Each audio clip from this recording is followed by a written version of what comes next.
Hi everyone, welcome back to another episode of the Greek Podyssey, where we discuss all things business in Greece and investment.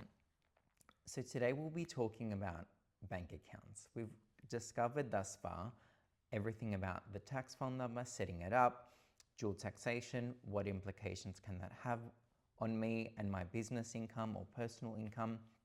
And now the last important step of beginning any investment journey is setting up a bank account.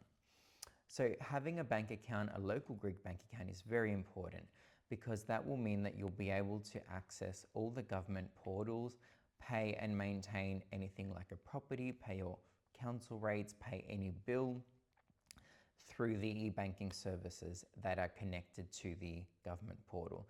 And it is also really important to be able to have a Greek bank account, as it does make transfers and domestic payments a lot easier.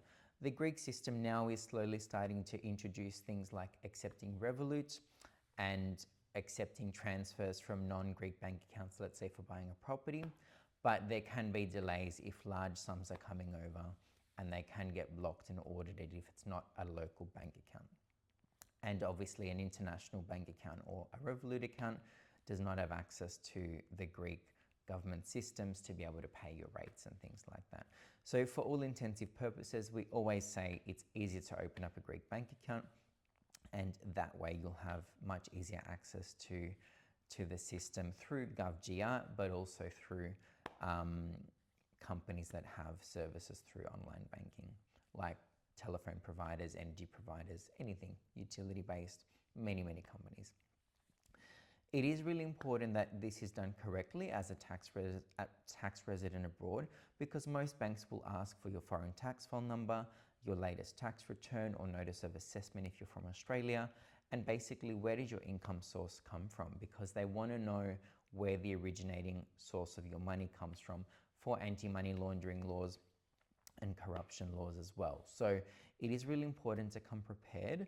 Most banks will accept English documents as they're internationally recognized. You won't need to translate them or apostille them, but obviously that can be dependent on the bank as well. And you can do this through a Greek bank that has a representative office in another country, like for example, the National Bank of Greece has a representative office in Australia, and so on and so forth. Or you can do it via proxy with your lawyer, but the banks have very specific power of attorney instructions that they'll provide for the lawyer to be able to open up the bank account for you here. Alternatively, you can initially start with your foreign bank account, and slowly, once the investor comes to Greece, you can also do it in person here, which is a lot easier with someone like us to guide you and have you there at the bank branch on the day.